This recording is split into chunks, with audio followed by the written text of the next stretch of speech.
The issues concerning Londoners now on BBC One as Riz Lateef hosts BBC London's A Mayor for London. It's London's top job. Joining me, candidates from the four largest parties, each hoping to be the one to lead this city. They're all promising to improve the lives of Londoners. So how can they? And will anyone here convince you they can deliver what Londoners really need? London. London. London. The city I love. We've been electing a new mayor every 4 years since 2000. But last year's elections were postponed because of COVID. The mayor is meant to be working for you. And me. With a budget of £19 billion.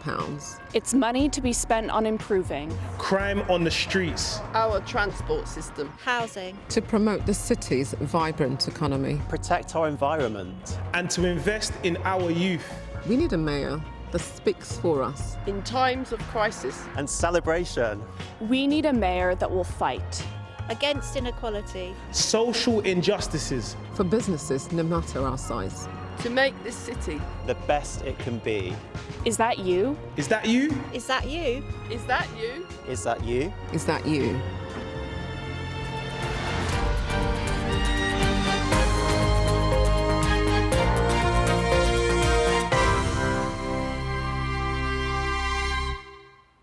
Hello and a very warm welcome to the programme. You just heard from our panel of undecided Londoners. With me to answer some of their questions, mayoral candidates from the four largest parties. Labour's Sadiq Khan, Conservative candidate Shaun Bailey, from the Green Party Shaun Berry, and for the Liberal Democrats Luisa Porritt. And feel free, of course, to get involved on social media using the hashtag BBC London. A lot to get through, so let's go straight to our first question from Christian Douglas, who runs a youth mentoring project in Croydon. Chris, what do you want to know? Well, I'm a youth worker with unique talent. I want to know, I've seen knife crime become out of control and children die on our streets. What are you going to do to overcome knife crime in London? OK, Shaun Bailey, what do you say to Chris? I think what I'd say, Chris, is thank you for the question. And firstly, that's one of the biggest areas that Londoners have been failed in. We've had a 60% rise in knife crime. And I remember one of the first acts that Sadiq Khan did as mayor was to take £38 million out of the police staffing budget, which meant we'd have a record low number of police officers on the street. And we've seen now what that's led to. I think the other thing as well is to make sure that we give young people somewhere to be. So I'm going to start by opening 32 youth zones across London and recruiting 4,000 new youth workers as well. And because I want people to understand there's three ends. We get the youth safe, we get them in positive places, but also we get the policing right as well. So we're getting 8,000 extra police officers onto the streets, and most importantly, getting them to patrol, make sure they don't over-police, but they make London safe. It's important that we boost confidence in the police, because that's the only way that the streets of London will be safe. And are those extra officers that you talk about, is that including the around 5,000 that the Met would get anyway as their share of the government's nationwide pledge? Yes, and we topped them up with 3,000. The problem we've had in City Hall is we've spent money on press officers, we spent money on bicycle ballet, but we haven't spent money on Londoners' safety. OK, to Sadiq Khan. Well, Chris, what you've heard is a good response to a really serious issue. Both as an MP and as a mayor, I meet bereaved families who suffer the consequences of the serious youth violence you've talked about that started going up in 2013. And the reason why serious youth violence and violent crime has gone up is because of the cuts. Cuts have consequences. Over the last 10, 11 years, we've seen cuts in police, cuts in youth services. Shaun did an excellent report as an assembly member, which documented all the youth clubs closed down over the last 11 years, all the youth workers lost their jobs, and all the young people without constructive things to do. So what I've done over the last 5 years, Chris, and I'm going to build on this, is invest, yes, in police, more than 1,000 extra police officers since I became mayor, but also in giving young people constructive things to do. So we've already invested £70 million in a Young Londoners Fund, more than 300 youth clubs given the funding, more than 110,000 young people given constructive things to do. That's a start. We've got to build on that. So in my second term, my mantra is jobs, jobs, jobs. Every young person to have a mentor and a good quality youth club near them. We need more coaches, more mentors, more role models. Chris, I'm sure you're one in Croydon. I've seen the good work taking place in Croydon. I'm going to build on that should I be re-elected. Sadiq Khan, overall knife crime did go up under your watch. That's not true. So knife crime began rising in 2013. In the last 5 years, youth violence has gone down, knife crimes for under 25 has gone down, burglary's gone down, moped-enabled crime's gone down, gun crime's gone down, homicide's gone down. I'm not complacent. One bereaved family is one bereaved family too many. These are people we're talking about. I want to give young people the skills, the aspiration and the hope to have those potentials fulfilled. OK, let me ask Chris, what do you make of what you've heard so far? It's fantastic and it's encouraging, but many charities face inconsistent funding, cuts, which means young people get inconsistent services. And in many cases, they get mentors dipping in and dipping out of their life. That is not good enough. If we're going to have these services, they have to be consistent. How will you ensure that? Okay. Chris, can I deal with that? Chris raised a good point. Chris, what I've done is, you're right. So I've now given 3-year contracts to these youth services because we can't have this temporary ad hoc funding. Who'd want a job that could be lost in 6 months' time? OK, Sadiq, and that's why we're giving 3-year guaranteed funding. Shaun Berry. I think what Sadiq Khan said just then was a good example of the constructive way the Greens have worked on the London Assembly. It was the work that I've done 4 or 5 years since being elected as a result of listening to young people who were saying their youth services were disappearing. Shaun talked about 32 new youth centres. The cuts to youth centres, we've lost more than 100 under austerity. And I will talk about austerity because I'm from the party that was calling out austerity as a mistake from the start, that said that this would cause real harm. In 2015, my party stood alone when all 3 of these other parties were saying the cuts should continue. We want to invest in transforming London into somewhere that's genuinely healthy as a society, somewhere where young people can genuinely thrive and where we're investing in a society where violence can't thrive. This is a very important principle here. You can't just enforce your way out of violence. You have to build a healthier society and transform the city. That's what Greens are all about. And Shaun Berry, just very briefly, you said you're also the party that would like to see 0 murders. I think we'd all like to see that, but is it really realistic? I think it's incredibly important to set that as your target, to measure your progress against that. And when you are looking at how you're doing against having no murders at all, what you're achieving is a really preventative approach. It means less violence on the streets, it means fewer people in hospital, it means people knowing where they can go to get help at a time that makes a difference. These services that people can go to that are genuinely preventive have been cut across the board. It isn't just youth services. Okay. And my target would underpin a completely new approach. OK. Let me bring in Luisa Porritt there. A completely different approach. 0 murders. Well, I just want to first of all thank Chris for raising this important and serious topic. We need to be investing in our young people. There's no easy way around this. So what I would do as Mayor is create a London Youth Service to coordinate after-school activities for young people, make sure that that is joined up across London because it isn't enough at the moment. I would also create a London Apprenticeships Hub to make sure that young people have the work opportunities that they need. Because only 8% of London businesses currently employ an apprentice. So this is a great way of making sure that young people can kickstart their careers and that they have the opportunities they need so that criminal gangs can't prey on vulnerable young people and bring them into a life of crime. So prevention is absolutely key. We know that the underlying drivers of what's been happening are things like poverty, lack of hope, lack of opportunity for young people. But also, I would invest in community policing. We need to return to proper community policing in our capital. So I double the number of dedicated neighbourhoods officers all across London. And how would you pay for all of that? Would you also raise council tax to pay for police officers? Well, there is more money coming from the government, and I think the crucial thing is what's the mayor going to do with that money? How are they going to allocate it? And that's why I would focus resources on increasing neighbourhood policing, because actually when the police are embedded in the local communities that they serve, they're known and trusted by local people, and they're better able to do their jobs, and that means that they can help prevent crime, they can also investigate it more quickly. But ultimately, the Met is a multi-billion-pound budget, so it's about priorities and where you spend that money. And on that note of trust, and you talk about policing, let me just bring in Zoe Firth from Enfield, who works with a project to help prevent gender-based violence. Zoe, what's your question? So I work with survivors of domestic and sexual violence, and I see the destructive impact caused by this violence every day. So apart from increasing policing, what are you going to invest in to prevent gender-based violence? OK, Luisa Porritt, we'll pick up back with you. What is the one big thing you'll change to achieve what Zoe wants to see? Well, Zoe, thank you for raising this as well. It's a topic close to my heart as a young female Londoner.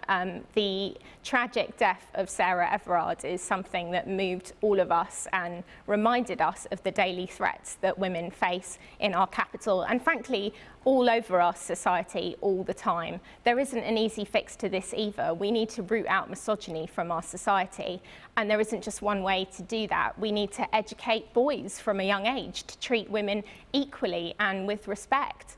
But we also need to make sure that when something happens to women, that they are believed, that they are taken seriously at every stage of the process, from when they report to the police to going into court. OK, Shaun, one preventative measure that would help what Zoe's saying. So we need to have a big conversation about changing society away from regarding women as people that can be abused, people who can be shouted at on the street, and a lot of our murders are domestic murders.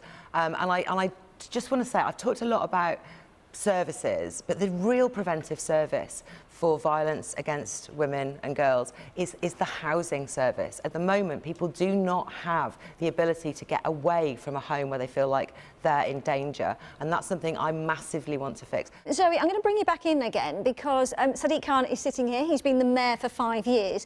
Do you think enough has been done? And what's the one thing you want to see him here today pledge that he will do if he's re-elected?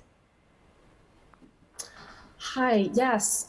So I think a really great point was brought up earlier by Chris, which is consistency in funding, seeing longer term contracts for funding to services, frontline services like shelters and refuges. We're seeing record levels of sexual harassment amongst young people at the moment, but they're also our greatest avenue for actually stopping this violence as and when it begins. Okay. So making this conversation more concrete by talking about how we'll invest in some of these services is what I'd really like to see. OK. Sadiq Khan, something concrete. Yeah, well, can I say first I agree with what you said and also with what Luisa and Shaun said as well. Over the last 5 years, for the reasons you've said, we've invested record sums, £61 million, to support those who are victims, girls and women, of violence. So, for example, we've given funding, long-term funding, to refugees and accommodation for women fleeing domestic abuse, domestic violence.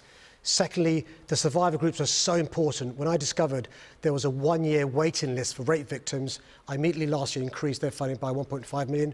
And the third part of that stool, the third leg, is targeting the behaviour of perpetrators, male perpetrators who reoffend. I'll say this, though. The elephant in the room is the misogynistic culture that exists in our society.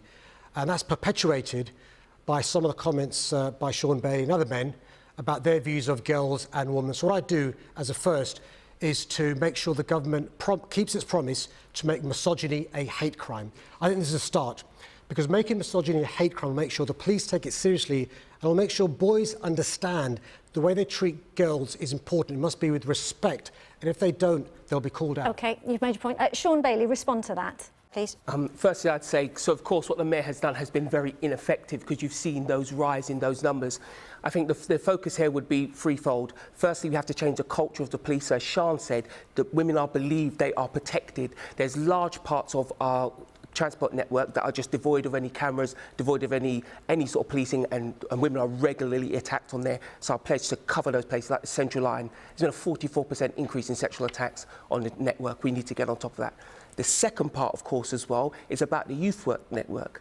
When I put 4,000 youth workers out into London, out to other projects, we can use those youth workers to talk to young people about what is appropriate. I used to run an underage pregnancy unit, and what was interesting in the project was the girls refused to come. They forced me to go and speak to the boys, and that was a great learning for me that I then maximise across all the youth work we have. If we're going to change the culture around this, we need to first get someone to take responsibility. That's been sorely lacking in City Hall, and then speak to our young people so the culture changes, and also the police as well. OK, Shaun Bailey, very briefly, are you going to have a job persuading people like Zoe when under the Conservative government, you have to admit, many services were closed? I think the Charity Refuge says services have been cut to the bone and they may not be able to be sustainable. Well, Shaun was the advisor who advised us in 2010.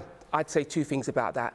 when I'm Mayor of London, I absolutely will commit to these services because I think it's the way you get things done by using the third-party charities. They have much more understanding and the longevity to do the work. I ran a charity myself. I understand why you need a long-term contract funding because it's about people, good people. They need to be secure to do the job properly as well. But also, it's about what we do from City Hall. City Hall has become a place where we do lots of PR, lots of great talks, but no impact, no action. We must move on, but before we do, at this point, let me just remind you of the full list of candidates standing to become Mayor of London, and you can watch interviews with all of them on the BBC London website.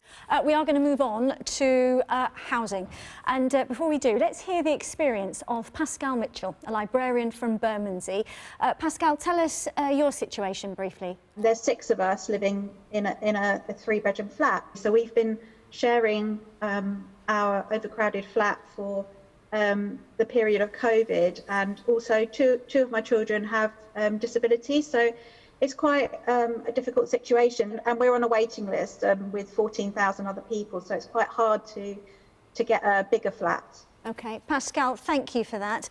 And just to be completely transparent, Pascal has been in the past a member of the Labour Party and also has campaigned for the Lib Dems, but like the rest of the panel, is undecided at the moment. Shaun Berry, in your last manifesto, you had a target of 50,000 homes to be built a year.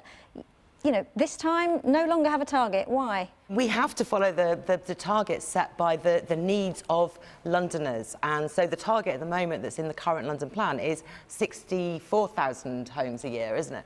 It's gone up. Nothing has been done in the last 5 years that's really closed that gap between the needs of Londoners, that target of 64,000 homes, and what's actually being built. So for people like Pascal a massive and many Londoners, what are you going to do? What can you do? We have to make much better use of London's land, and we cannot have, as I'm afraid there is at the moment, £500 million of the grants that have come from government sitting idle in the GLA's bank accounts. I would get that money out there, buying homes that already exist from the market, the ones that are not being sold to the foreign investors as much anymore. Let's get those off the developers and let's get them onto the housing allocations, into the housing associations, into the councils, and helping to bridge that gap. And we have to be using the public land better as well and getting more community-led housing built as well. We can't rely only on the big developers. We've been trying that through the housing market for the past 15, 20 years, and it isn't getting us anywhere. Meanwhile, renters like me, people like Pascal, are living in homes they can't really afford, that are overcrowded, and there's not enough being done about it. We need a mayor who's really just going to use every single lever that we have, not just building more homes, but dealing with the homes that already exist in London, and getting the powers to control things like rents, to control things like evictions, because the government has been incredibly slow on this. And what about living in empty office spaces? Because that's what you're suggesting, Luisa Porritt. Well, I thank you, Pascal, for raising your situation, and I really empathise with it because I am a councillor in Camden and I deal with individuals and families like yours all the time who are in overcrowded accommodation, and that's why we can't have more of the same. It hasn't worked. The current mayor has only started half of the affordable homes that he promised he would deliver over his term. And so we need to change our approach. What the government's been doing hasn't worked either. So what I would do is set up a London housing company, a City Hall-backed developer, to really take charge of this process and make sure we're delivering the homes that Londoners desperately need. There is no substitute for increasing the supply of housing. So I would do things like converting some of the empty office space that we know is coming onto the market into quality, affordable homes. There are some concerns, though, that where that's happened before, that these sorts of conversions can result in small and poor quality homes. That's why I would set up the London Housing Company, to make sure that these are quality properties and to steer that process. It's been done in Rotterdam, actually, by a Labour mayor, so we know that we can do it here too. It's not really been tried in London, and I think we should be the pioneers of a fresh approach. Sadiq Khan, you have failed to build the number of homes in your 2016 manifesto, which you said were needed.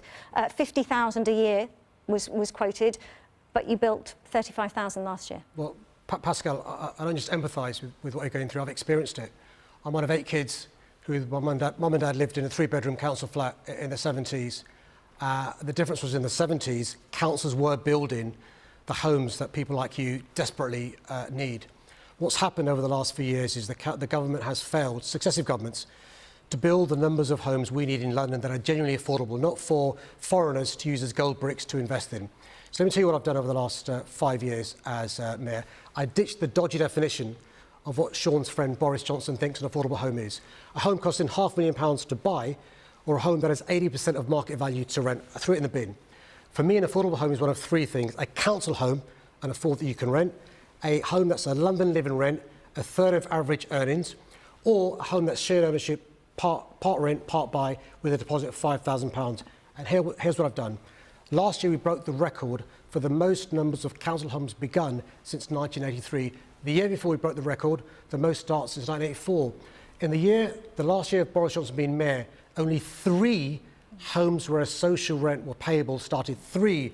Last year, more than 7,000. Last year, Riz, so you were talking about last year we began building more than 17,000. Not completions, though. Well, yeah, whichever way you measure it, you know, you haven't built enough homes. No, we are breaking all records. No mayor's built more than me, but it'll take time. It's a marathon, not a sprint. But you've also had record-breaking grants from the government to deliver homes. Here's the good news. You have had record-breaking grants. Here's the good news. Because I'm standing up for London, I've negotiated from the government a grant of £4 billion going forward, which will mean 82,000 homes started. But the deal I've negotiated, I'm not sure if But what about the £5 billion you've had in the last 5 years? The deal I've negotiated means those homes, Pascal, will be genuinely affordable for you. And here's the other point. We've made sure, to answer your question, they're homes fit for families with affordable rents, because the alternative was family homes that only the very rich can afford. A market value home is no good to your family. Yeah, so you need a home that's social rent, and that's what I'm doing. The numbers that Sadiq is giving there, though, are gross numbers, not net numbers. And we have to remember there is far too much demolition going on of existing council homes in London. No, but so we aren't seeing a net gain. Shaun Bailey. The point needs to be made here. If there's any area that London needs a fresh start, this is it. Your situation is dire because you need a bigger space. I was homeless all through my 20s in London. What are you going to do? But here's the point. I was homeless all my 20s through London, surfing around, and nobody could provide me with the type of home I need. The mayor has removed the target for family homes, which makes it almost impossible to get the kind of home you need. That's why it's important. You won't believe we've had a Tory government for 11 years and a Tory mayor for 8 years. 3 social rent homes this last year. You've had 5 years. Zero council.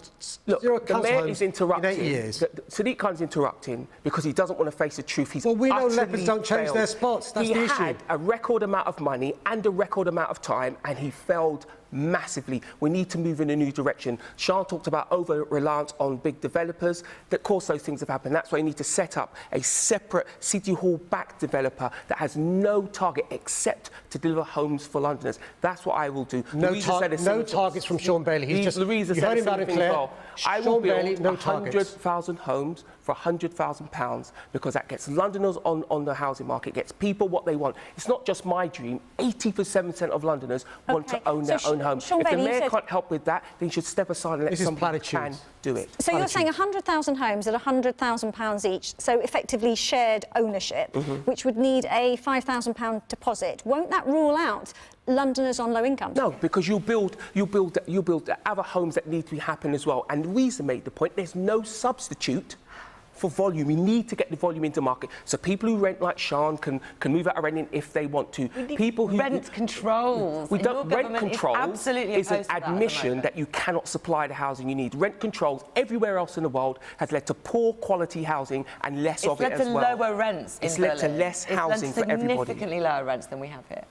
Well, rent controls don't work because they'll only the current generation can benefit from that. But then the next generation are going to be consigned to more of the same. Let me just bring Pascal back in here.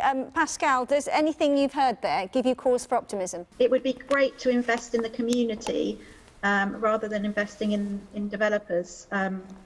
Really, I think it's really important that people are able to stay in their communities. I don't think my children will be able to stay near us. As they grow up, they'll have to move out of the city, as are many of our key workers, because we can't afford to live in London. And it's such a shame because we love London. OK, Pascal, we hear you, and thank you very much indeed for that. We wish you well. On to our next question, which comes from Mo Bello, an accessories designer from Mill Hill. She runs her own small business, and Mo, your question is? I'm the creative director for a fashion label, Mo Queen. Now, small businesses like mine have been impacted by COVID-19. If elected, what type of support would you be able to provide to help small businesses recover? Sadiq Khan. Well, we're a city of small businesses. More than half of Londoners work for a small business. What I've done is I've set up the London Recovery Board with others across London, London councils, business people, small and big, public services and others.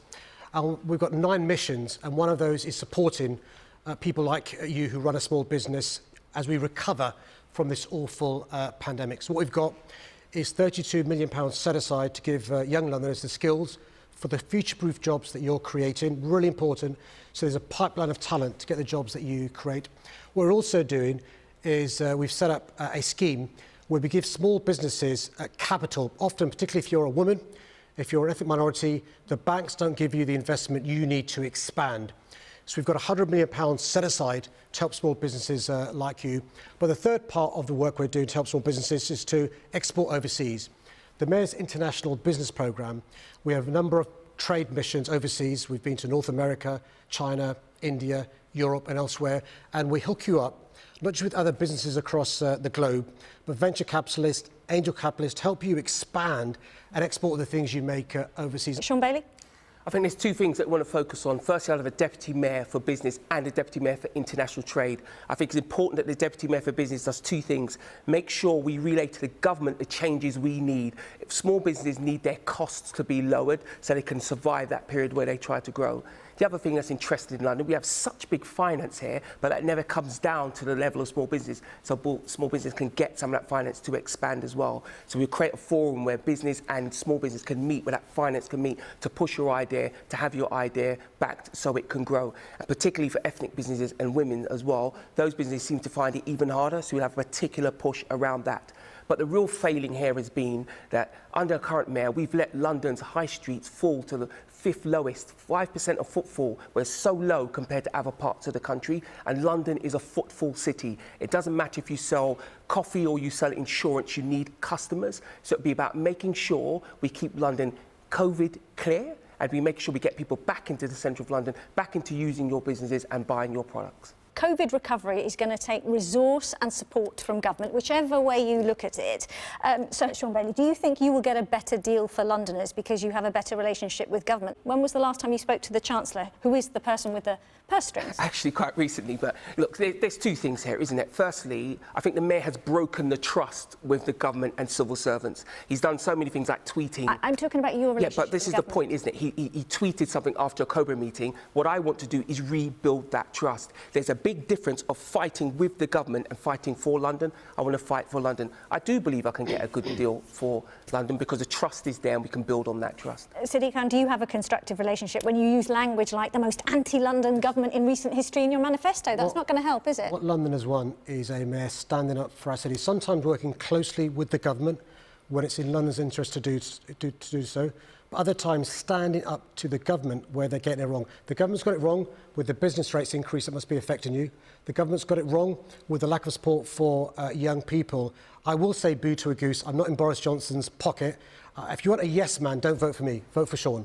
If you want somebody that's going to stand up to the government, work with them when it's in our interest to do so, but stand up to them when it's not, vote for me. Briefly, are you in the pocket of the Prime Minister? If you're going to fight with the civil service, you're going to fight with the government, you won't get a deal. It looks good to say you're fighting for the government. What are you doing? You're fighting with the government. What Londoners want is someone who delivers for them, not someone who delivers for themselves. OK, Shaun Berry, how will you help Mo? Small businesses are the lifeblood of a strong, resilient local economy, and they did not have strong foundations before this crisis. The government had stripped away a lot of the support that people could get. Rents were rising so high in London. We've done lots of work in the London Assembly trying to work towards defining a working rent for small businesses. It's so important that we build back with supporting people to start more small businesses as well. One of the policies I'm most proud of in my manifesto is the idea of creating a form of basic income which is called a creative autonomy allowance, allowing young people in London to have a basic income, to allow them to start new businesses, start new creative careers like Mo has got there, and make sure that people feel like they've got the security and the backing of London to rebuild by creating more small businesses. We've got a genuine vision for how we can transform our economy into something that's much more resilient, much more based on small businesses.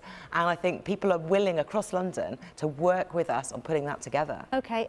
Mo, did you want to come back in and say something there? A lot of the reliefs that are available are plagued by bureaucratic issues. There are eligibility issues. What if elected, what can you do to enhance that process? OK, Luisa Porritt, can you take that one? Well, thank you, Mo, for bringing that up. You're absolutely right. There are too many barriers for small businesses, and the Mayor can do two things. One, they can use their own powers to support you, but two, they can also be an advocate to government to make sure that you get the support that you need. And it's Liberal Democrats in Parliament who have been arguing that small businesses like yours need proper compensation for the impact that the pandemic has had on businesses like yours when it's been no fault of the business themselves. So covering things like those rent costs and staff costs despite furlough, which didn't fully cover the costs that many businesses have incurred. You're going to need government support and agreement on that, though, aren't you? Yeah, absolutely, and I will be a strong voice calling for that. But I've also got a plan for what I would do myself as Mayor, and that includes a plan to reinvent our high streets, making sure that they are fit for the future, providing more of the services that local communities want and need to breathe life into our economy. And also, I mentioned my London Apprenticeships Hub. That would be to help businesses like yours to navigate some of the barriers there currently are for small businesses trying to access government schemes like the apprenticeship levy and the Kickstart scheme. I'd have a dedicated team at City Hall helping businesses like yours to make sure you can employ more people. We are going to move on to our next panellist, who is Suzanne Sullivan, who's a black cab driver from West London. Suzanne, what's your question? Hi, so I've been a London cabbie for 9 years now, and I've seen London become increasingly congested, especially over the last couple of years, where low traffic neighbourhoods are popping up all over the boroughs of London. What is your vision to make our London working again? Let's start with you, Shaun.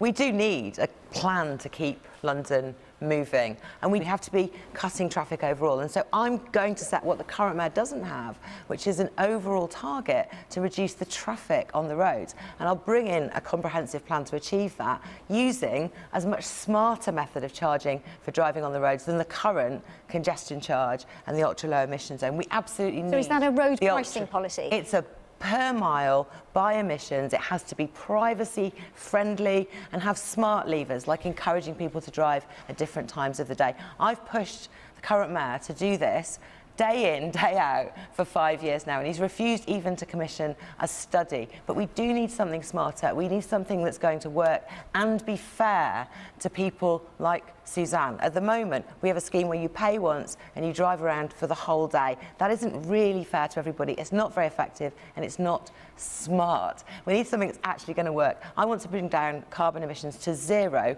by 2030 using the Mayor's powers alone. This is within the Mayor's powers, and yet the current Mayor hasn't moved on it at all. OK. Sadiq, do you want to answer that? Why haven't you considered smart pricing? What's really important is we don't replace one health crisis, the COVID health crisis, with another one, toxic air, caused by pollution from vehicles. And so I'm in favour of, and I support the government's plans for active travel, and I support those councils that work with us for active travel. That's why, for example, we've had school streets in our city, we've had 20 miles per hour in our city, but also we've increased fivefold the amount of cycling taking place in our city. We've got finite road space, and if you've got Londoners jumping back in their cars, that will lead to gridlock. And you're experiencing that because at the moment, people, not unreasonably, are a bit nervous about going on public transport, and that's why we've got to encourage them to use public transport when it's safe to do so, and it is, and to walk and cycle. The alternative is everyone jumping back in the car. And I'll tell you this, over the last 5 years I've been mayor, we've managed to reduce the toxic air in the heart of our city by half. We can be zero carbon by 2030. We can invest in a green future without the need for all of us relying on our car to leave our streets for people like you, professional drivers who need the main roads to get from A to B. You are extending the ULEZ to the North and South Circular in October, and that will bring around 4 million residents into the zone. But can I ask, does it feel fair to force people to scrap their cars or hike up their costs when we're in the middle of a pandemic? Let me do that. So one of the conditions the government wanted to attach to our support was for me to extend the congestion charge to the North Circular and South Circular. I said no, because I'm standing up for London. Compare and contrast Shaun Bailey in the pocket of the government. I said no, so the C charge hasn't been extended, but I'm unashamedly going to be extending the ultra-low emission zone up to the North Circular and the South Circular. Why? Because I want the rest of London to benefit from the progress we've seen in the heart of London. In the heart of London, a 50% reduction in toxic air. I want all of London to benefit. I've got a diesel scrappage scheme, helping the poorest families, helping the charities and helping others. And we've supported more than 8,000 individuals across our city. I'm saying to the government, give us more support so we can help more Londoners. And by the way, who suffers the worst quality air? The poorest Londoners.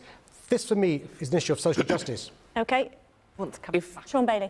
If you want to make the air in London better, if you want to do it without charging Londoners, so we've seen a rise in the congestion charge, we've seen a rise in council tax, what you should do is green the entire bus fleet. I'll green the entire bus fleet. That's the equivalent of taking 1.1 million cars off the road. I'll give black cab drivers an extra £6,000 interest-free loan so they can adopt the new cab more quickly. That's the equivalent of taking another million cars off the road. What we've seen here with the mayor is a complete failure to bring people on the journey of making London green. Londoners will not get involved in that. If every time they hear the word green, it comes with a new tax bill. We have to bring people with us. And when you do it with a bus fleet, when you do it with the cab fleet, you support all of London because those buses are everywhere. There's many other measures we can do as well. But the most important thing is, I see my son, he's asthmatic. I watched that boy cough. I see my mother do it as well. She had to lock down early because of her asthma. We've got to get on top of this. And the way to do it is not to punish Londoners' wallets. The way to do it is to use our collective money to green the bus fleet. So why are you against cycling? Why are you against cyclists? Here's the deal.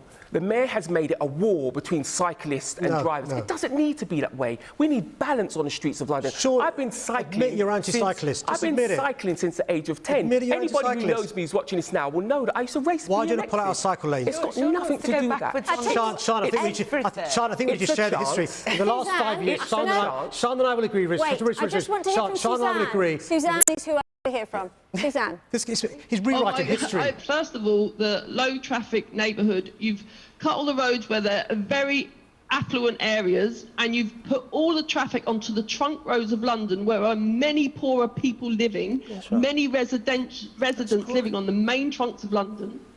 You've also, when you talk about the cycle lanes, no one wants to stop cyclists going around London, but you've reduced road traffic, making pollution even worse to accommodate cyclists instead of all people travelling around London. We are a working city and we need to travel around London. OK, Suzanne, let Shaun and I respond to those 3 points. Let Sadiq Khan answer that. Well, firstly, Shaun and I need to just remind viewers that Shaun Bailey is rewriting history. That is the opposite of what he's been saying for the last 5 years in the Assembly, as Shaun and I will testify.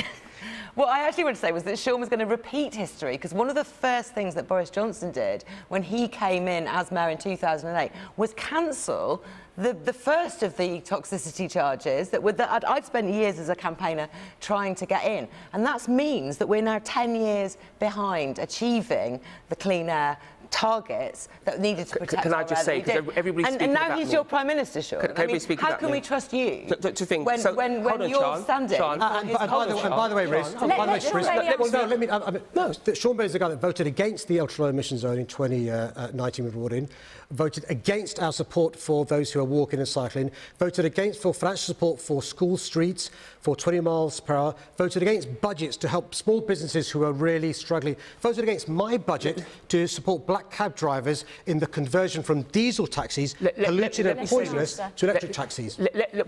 Isn't it interesting that the mayor's very busy putting words in my mouth? We should be interrogating your 5 years of failure. Let me just speak to Shaun. Shaun's much better. Shaun, you are correct. You do want to go backwards. No, Shaun, I'm agreeing, you are correct. I do want to not expand the ultra-low emission zone to in and out of London. For many communities, it's a worship tax. For other communities, it's cutting them off from their local hospital. I think there's a much fairer way to do it, by greening the entire bus fleet. How can you charge the poorest Londoners to pay for the richest Londoners to drive around? It simply isn't fair. And when we talk about LTNs, you should only give an LTN to a community that wants it. Most of the LTNs that don't work, the community said it wouldn't work, and nobody listened to them. So are you saying that you would scrap LTNs, which are low traffic neighbourhoods? No, what I'm saying is I would only give an LTN to a community that wanted it. Well, here's the thing, If you go to Redbridge, if you go to Dulwich, all these people say we don't want that LTN. Riz.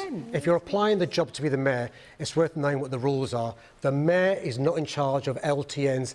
Councils are. It's a basic noddy guide to how to be the mayor. Where does the money come from? The mayor has to approve the money that council spends. No, it comes from the government.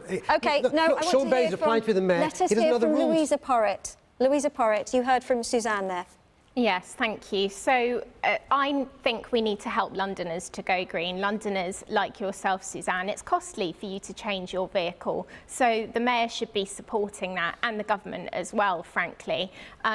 Electrifying the bus fleet has been brought up. I want to make sure that we're ambitious about that it's done by 2028. That will make a big difference to cleaning up our air, because so many Londoners travel around by bus, and only 4% of our fleet is currently electric.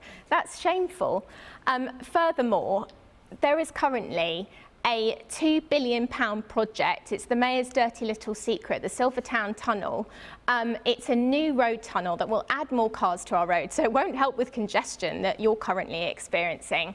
And that money could be used instead to invest in public transport projects that have been put on ice, which would give Londoners more options so that they wouldn't have to get in their car all the time.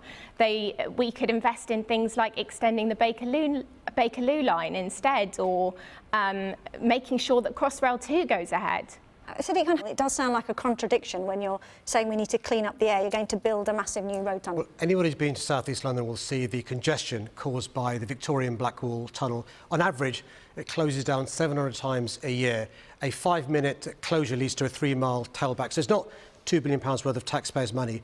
It's a tunnel that will have a lane guaranteed reserved for a double-decker bus, more than 30 buses an hour, and the tolls that those using the Blackwall Tunnel and Silver Tunnel pay for the tunnel. And by the way, there'll be free travel from one side to the other, those who are cycling, those who are pedestrian. It'll improve congestion, it'll improve the quality of air. No, if you build another road, it will add more cars to the road. For those in South East London, it's the only way to ameliorate congestion in that part of London and to improve we know that building new roads does generate more traffic. Sadiq Khan here is in danger of repeating the mistakes of Ken Livingstone, who wanted to build a motorway bridge in that same location.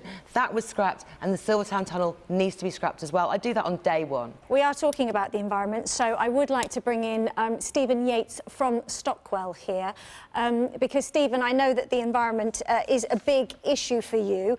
What's important is to make it accessible and encourage more people to be able to cycle.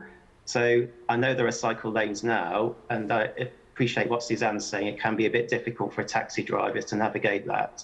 But I do think we need more, because it can be a scary place cycling around London, and that does put people off.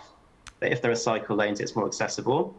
So I think for me, it is just reducing the carbon footprint, mainly from domestic vehicles, and kind of making more green versions of public transport, including taxis. How would they create an innovative and greener London of the future? In one line, which I know is ambitious, can you deliver on that in one line? Sadiq Khan. Look, the only candidate that can beat Shaun Bailey at the election is me. I've been a Green Mayor over the last 5 years. We've increased 5-fold the amount of cycle lanes. It's seen the air quality in our city improve hugely. And are building that progress, not just by rolling out the ultra-low emission zone to North and South Circular, but more cycling safely for people in London. I don't want to replace one health crisis, COVID, with another one, toxic air. I got asthma as an adult training for the marathon in 2014.